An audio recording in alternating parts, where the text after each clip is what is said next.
Finance Minister Jim Flaherty reiterated the need to develop a skilled workforce yesterday, but facing a massive deficit and a promise to eliminate that by the next election, how will Flaherty's budget toe the line between spending and cuts? Brigitte Pellerin is live in Ottawa with that. Hi, Brigitte.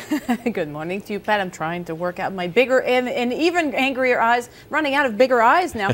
Listen, I forgot him this morning. It's too bad. I almost brought back Fred, my crow, from retirement or partial retirement, just in case my predictions are wrong about this budget. But I do expect this budget this afternoon to be all about job creation and skills training. This is a very, very strong preoccupation for this government, verging almost on an obsession. Not that it's wrong to worry about that, but they really are very heavy on this issue of trying to match.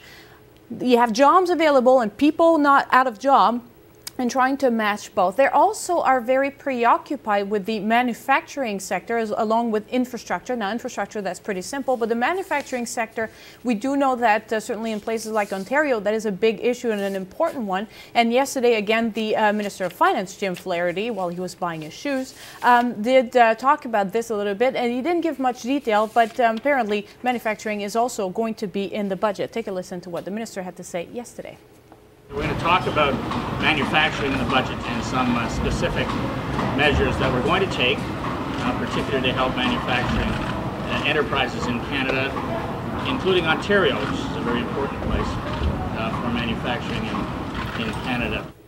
So there will be measures in the budget to help manufacturing. What that will be, I personally have zero idea. If you do have any idea, you might as well bet on that. But your record is pretty good so far, so I will go with whatever you say on that one.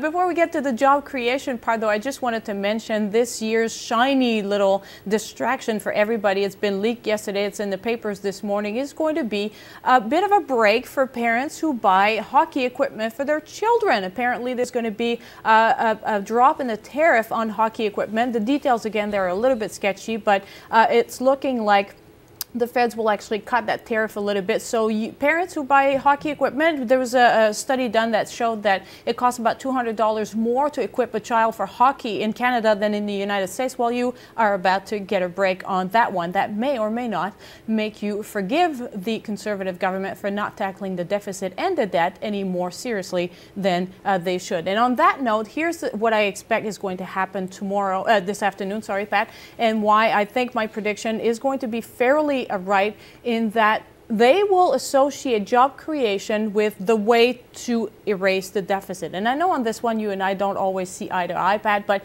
the focus on this budget, the big, huge priority is going to be this business of matching the skills and making sure people who are out of work do get the skills that they need to fill the jobs that are available. We have 1.3 million unemployed Canadians right now. We have this from a column in our papers this morning by our own David Aiken. 19% of those unemployed Canadians have been unemployed for 6 months or more. This is a real serious problem, and this is what the minister is going to prioritize really in his budget. And expect to hear something along the lines of making sure that we create jobs for those unemployed Canadians is the best way towards reducing the deficit and balancing the budget next year. So you'll probably say something like that, and if not, I'll have to bring back Fred. You know, it's interesting balancing that the populist things like hockey equipment with, spending on things to get people back to work. It's such a political document, a budget. Yes. And yet, Brigitte, you say it's an accounting document. It should be, but it's not. It's just a PR exercise, and they're getting good at this, to give them credit. But that's not what a lot of people were voting for and hoping for when they voted for the Conservative last time around. Yeah. And he's got a long way to go to get rid of the deficits that are happening. So we'll see how that plays out as well, Brigitte. Thanks very much. Thank you.